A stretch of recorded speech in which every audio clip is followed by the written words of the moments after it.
திருச்செந்தூர்ல குறைஞ்ச விலையில வந்து தேவஸ்தானம் ரூமே இருக்குங்க. நான்ஏசி ரூம் பார்த்தீங்கன்னா ரூ. 550 இருக்குங்க. ஏசி ரூமே பார்த்தீங்கன்னா ரூ. 950 இருக்குங்க.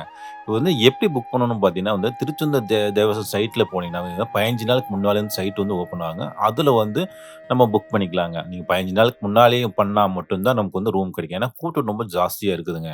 Play Storeல பார்த்தீங்கன்னா திருக்கோயில் ஆப் இருக்குங்க. இந்த திருக்கோயில் ஆப்க்குள்ள போனீங்கன்னாவே, உள்ள பார்த்தீங்கன்னா, அந்த திருச்செந்தூர் முருகன் ஒரு முருகன் சிம்பல் போட்டிருக்குங்க. அதுக்கு உள்ள போனீங்கன்னாவே பார்த்தீங்கன்னா, உங்களுக்கு வந்து நேரா பார்த்தீங்கன்னா, இது நெறைய காட்டுங்க. இதுல வந்து பார்த்தீங்கன்னா வந்து நம்ம வந்து இந்த கட்டண சேவை அதுல போய் நம்ம கிளிக் பண்ணிக்கங்க. கிளிக் பண்ணி உள்ள போங்க. அடுத்தது இதுலயும் பார்த்தீங்கன்னா, கட்டண சேவை அத வந்து செலக்ட் பண்ணுங்க. இந்த குகன் விடுதி, அந்த கந்தவேல் விடுதி இந்த 2 ரூம் தான் வந்து புதுசா வந்து இந்த கோயில் ரூம் ஓப்பன் பண்ணியிருக்காங்க. நீங்க வீட்லருந்து ஆன்லைன்லேருந்து ரூம் வந்து புக் பண்ணிக்கலாம். அந்த குறைஞ்ச விலையில தேவஸ்தானம் ரூம்லாம் குடுத்துருக்காங்க. இத பத்தி டீட்டெயில் வந்து ஃபுல் டீட்டெயில் வந்து லாங் வீடியோ போட்டிருக்கோம். வேணுங்க செக் பண்ணி பார்த்துக்கங்க. நீங்க குறைஞ்ச விலையில தேவஸ்தானம் ரூம்லாம் குடுத்துருக்காங்க. வேணுங்க பயன்படுத்திக்கங்க.